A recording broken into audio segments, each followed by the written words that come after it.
Guys, I took a trip with 35 strangers from an Instagram ad, and here's what happened. EF Ultimate Break.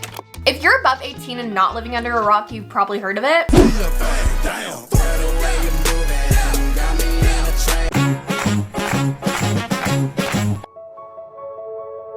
It looks like the ultimate self-discovery journey that you need to complete your Eat, Pray, Love dream, minus the harrowing divorce part. Well, maybe not. I digress. I discovered EF years ago. I want to say it was when I was looking for post-high school endeavors to go down. I had my eyes set on the 10-day Costa Rica adventure. Costa Rica has always been a dream destination for me, and I wanted to see the cloud forest so bad. As an 18-year-old who merely had her license for a year, lived at her parents' house, and passed for 15 on a good day, a solo trip was a little bit daunting. So I put this dream in my one-day box and went about my life. I always came back to it though. But okay, not to sound dramatic. It was nights where life felt a bit too mundane. I wanted to meet people outside of the local college bar. Explore culture that wasn't Chick-fil-A, strip malls, and Walmart parking lots at midnight. One day, I was gonna go on an EF Ultimate Break. Side note to the story, I did end up going to Costa Rica. Twice actually. With my boyfriend who I met on Tinder 6 months prior. I messaged EF for 4 years about collaborating together. I was left unopened many times, but I did not give up. I literally made a whole PDF about why they should work with me. But on February 2nd, I opened my inbox to an email from EF Ultimate Break. And here we are. I just got back from a 10-day trip to Italy and Greece, and I'm going to give you guys all the tea. Although my trip was sponsored, I am also no bullshit. So I will not only be giving you my honest review, but my friends' honest reviews that were on the trip that weren't sponsored. Let's start with the basic lesson. What is EF Ultimate Break? Ultimate Break is a division of the EF travel group. EF stands for Education First. The difference between EF's other travel groups and Ultimate Break is that this one is geared towards a younger demographic. It's designed for soloist travelers from the ages 18 to 35. So my trip. As mentioned, I'd already been to Costa Rica at this point, so I wanted to do something different. Originally, I thought about Africa. When else would I ever go to Africa? But to be honest, I've never left this side of the world. I've been to Canada, Costa Rica, Central America, same thing, the Caribbean, but I've never went to the other side of the pond. So Africa seemed a bit aggressive for my first time on the other side of the world. Ultimately, I settled on the Rome Amalfi Coast and Amalfi Coast. I said Amalfia the whole time, but that's not how you say it. It's Amalfi, right? Guys, I was homeschooled. I literally can't pronounce half the English dictionary.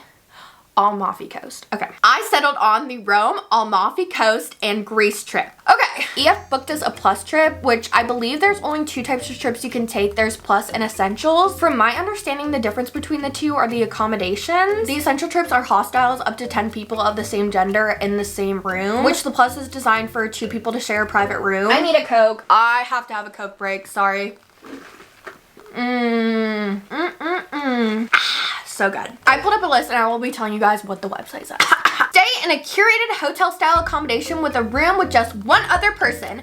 We prioritize hotel properties either that are close to the city center or accessible via public transportation. See below the list of expectations of our plus style accommodations. Number 1, 1 to 2 travelers per room. Mixed gender allowed if requested. 2, twin beds or shared double bed. 3, hotel style accommodations only. 4, increased amenities and in-suite bathrooms. 5, roommate selection if you have one in mind when you book or in your online account afterwards. I don't know why that was hard for me to say. Our accommodations exceeded my expectations, honestly. I wasn't expecting much. When I read on Reddit, I was expecting like a rundown Holiday Inn. All of our hotels were 4 stars though. It was weird to me because I've never seen a hotel room with 2 twin beds before. It's always 2 double beds, 2 queen beds. Never have I ever seen 2 twin beds. I'm not sure if this is a big thing in Europe because solo travel is a big thing there. I will say our first place in Rome was the least nice in my opinion. I don't want to say nice, but least luxurious maybe. It had no amenities. And side note, do people in Europe not go to gyms? None of our hotels had gyms, and I did not see one gym in all of Europe. No Planet Fitness, no Crunch Fitness, no Equinox. I was like, maybe they just walk a lot and that's their form of workout. But I, for one, love a good cardio class. I didn't see no Soul Cycle. Back to the review. So our hotel was built in the 70s. It was a little run down, but overall clean, comfortable, and did the job. But again, it was rated 4 stars. Our hotel was in Rome, but it was about 3 miles or 12 minutes driving from where the Colosseum was and all the stuff downtown. No, we were in downtown. Are y'all doing what I'm saying? It's like, we were just like in a side part of downtown, if that makes sense. Our furthest hotel was in the Amalfi Coast. We stayed outside about a 30-minute car ride from Positano. We were on a coast and our hotel was facing the beach that night, so that was pretty nice. And we had a pool there. That was the night that we really got to bond with people though, maybe because we were a bit further out and there was less to do. A ton of us ended up splitting bottles of wine on the rocks at the beach, and then we ended up at a local bar later, but we literally just talked all night. So we really got to like get to know each other that night. What to bring? I brought a massive suitcase, a backpack that is actually a diaper bag, but it's a backpack, a pillow, and a blanket. You name it, I brought it. To be honest, looking back, I wish I brought a carry-on. You have to lug your suitcase in some areas. And I will say, it's not as bad as I anticipated, but it is a lot. It was just a pain in the ass, to be honest, and my suitcase was already overweight going there, so only by 6 pounds, it was 56 pounds, but still. Also, because my suitcase was so hard to lift, I ended up breaking my suitcase from hitting so many stairs, so I had to buy a new one. So many girls on our trip made it work with just a carry-on, and actually one of the most stylish girls on our trip, Miranda, literally just brought a backpack, and she made it work. As for what you need to bring though, a fan. I would bring a mini spray, like an Evian mini water spray, a chafing stick, sunglasses, a water bottle. I didn't bring a water bottle. When I say water bottle, I mean a stainless steel reusable water bottle. I didn't bring one, and let me tell you, a lot of people didn't bring them, but the people that did were thriving. Because when you get a water bottle in Rome, it's so hot, it's literally warm in like 5 seconds, but these people had like ice cold water through all of our walking tours. So I would bring your Yeti or your Stanley fanny pack type bag, locks for bags. Pocket picking is big in Europe. Also, there's times where you just have to leave your bags on the bus and stuff, and I just had more peace of mind knowing that mine were locked. I bought like a 2-pack on Amazon for $9. Highly recommend it. Outlet adapters, need I say more? Portable chargers, this was a must. I probably use 2 portable chargers a day, so I'll link my favorite ones below. Sunscreen? I only brought face sunscreen. That was a rookie mistake, but I got pretty sunburnt. A door stopper. I bought one. I didn't end up using it, but if you would feel safer, I would buy a door stopper. Ear tags. Bring excessive medicine. So in Europe, our tour guide had told us before we even got there that their medications are a bit different. It's not like ibuprofen. It's called the actual active ingredient from what I remember. So I brought medication for every possible situation. NyQuil, DayQuil, Zofran, Azos. All my mental silly medicines plus like an extra week in case I somehow got stranded. What else? Ibuprofen, Tylenol, vitamin C. We were prepared. Blister pads. Oh, I will link my favorite ones below, y'all. They are a game changer. You know what you don't need to bring? Heels. I literally never wore my heels. So stupid. If you're like me and you can't survive without chapstick, you definitely need to bring excessive chapstick. I brought 16 Burt's Bees on that trip. I literally spent like $50 before the trip on chapstick. One time my chapstick went missing in Costa Rica, and it was honestly the worst experience of my life. And they only had the chapstick brand that's so cheap it didn't work. Anyways, I digress. Hand sanitizer and cash, including coins. What to know? There's a group chat that gets made that you can use before the trip. Our first contact with our tour guide was on June 23rd via email about a month before our trip. You can also see your accommodations and flights 30 days before the trip. They booked us on American Airlines. Most people did fly with EF that were on the trip, so a lot of them were on the same flights and connected through JFK. So thanks to the group chat, a lot of people got to meet up beforehand at their gates. We were lucky and we had a direct flight from JFK to Rome. I know some people had to switch internationally, but we were one way there. My best friend and I did pay out of pocket to upgrade our seats. This is something you can do on EF tours. I wish we had contacted EF earlier about upgrading our seats. We just didn't know how to do it, so I wish that we did that sooner. We just called. I don't know if there's an easier way to do it, but we just called. If we had contacted them earlier, we would have been able to pick our seats earlier, because by the time we went to go pick our seats, all of the window seats were taken. We ended up snagging them, luckily. I guess people got upgraded and they became open, but it would have just saved like a little bit of stress if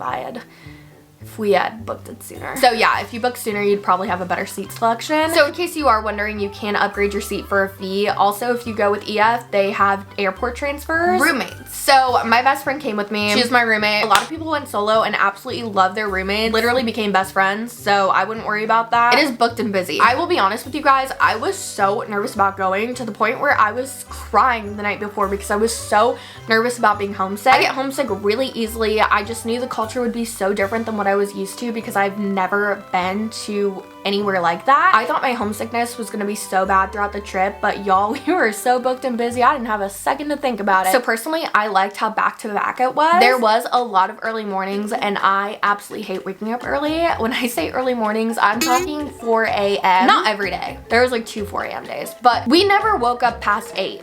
Maybe one day. Like, it was always like 6 or 7. So since my best friend and I aren't morning people, that was a little bit rough, but we survived. Actually, we did miss the bus one day back to Rome to catch a flight to Greece. That was a whole story.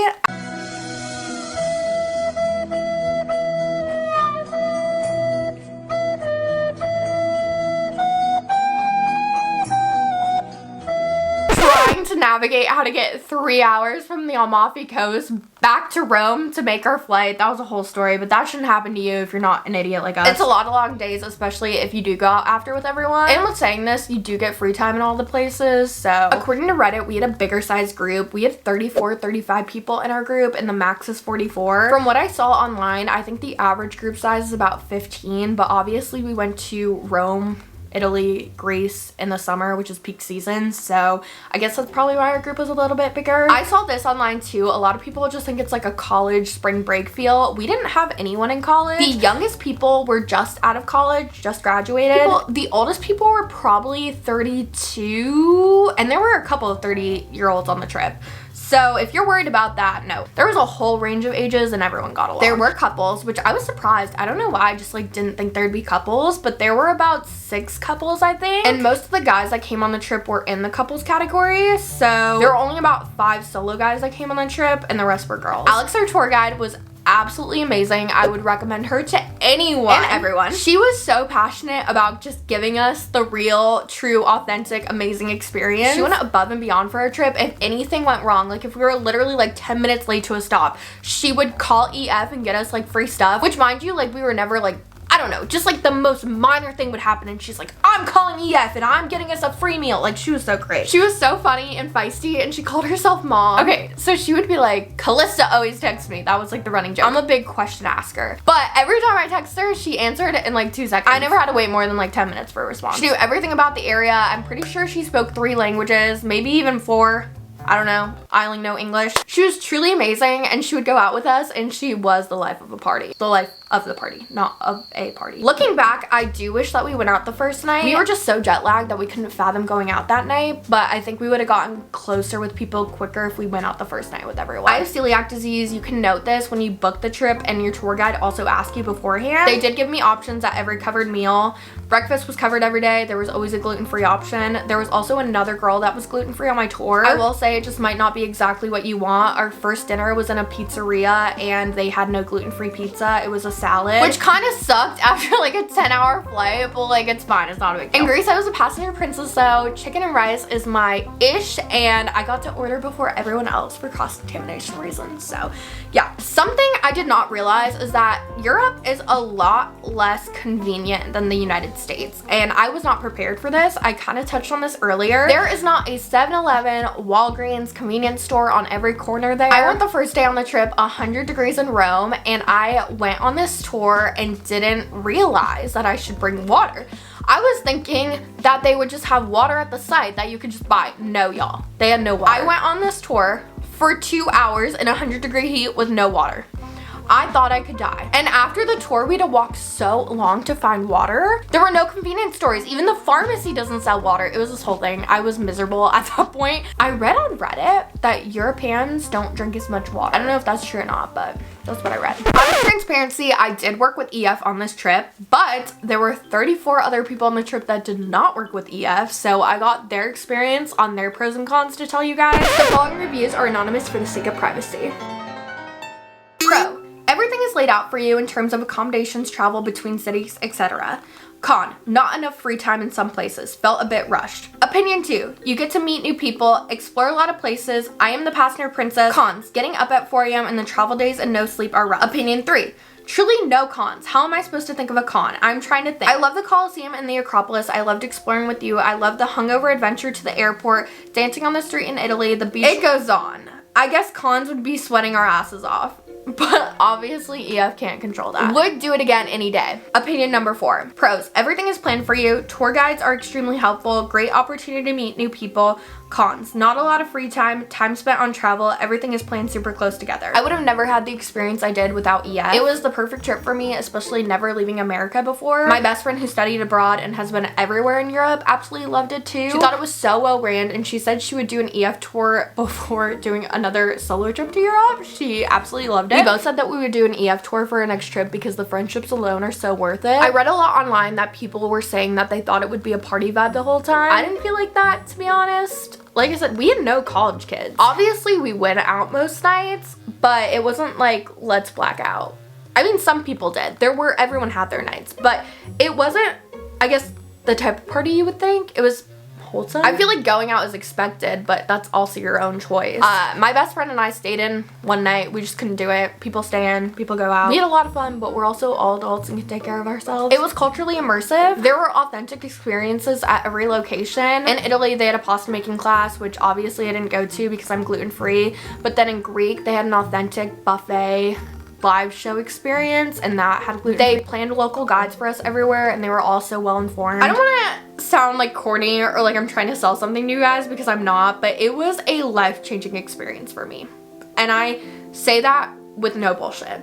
Like, actually life-changing. It gave me a new outlook on life, and I know that sounds so stupid, but like that's truly how I feel. Even though I went with my best friend, I just felt so much more independent after this trip. I just like haven't had an experience in so long where I met new people and just got to connect with them from all different backgrounds. It was just, I don't know, when you're like 25 and out of college and that like scene and like going out and all that, it's just, you don't have those experiences really anymore. Navigating Europe alone at times with just me and my best friend and being able to do that. We got ourselves from the Amalfi Coast to Rome in 3 hours to make a flight to Athens. That brings some confidence to be able to do that with no men. Experiencing other cultures other than ours was crazy. I feel like a changed person. I have a new curiosity for life. I feel overall more confident in myself, and I would do it again in a heartbeat. Truly one of the best experiences I've ever had. And half the group has already planned a reunion EF trip. That one I'm paying for myself. That's how fun it is. That's how close everyone got. And also, me and a few girls on the trip already booked a reunion girls trip to London. So these girls will truly be my lifelong friends and guys. I would recommend this tour 100 times over to anyone watching this. Truly the best experience ever. And it wouldn't be fair if I didn't offer you guys a discount code after all of this. If this video enticed you at all, I would be so grateful if you used my code. If you're gonna book a trip or considering, my code Calista100 gets you $100 off, baby. I hope that enticed you. I hope that was the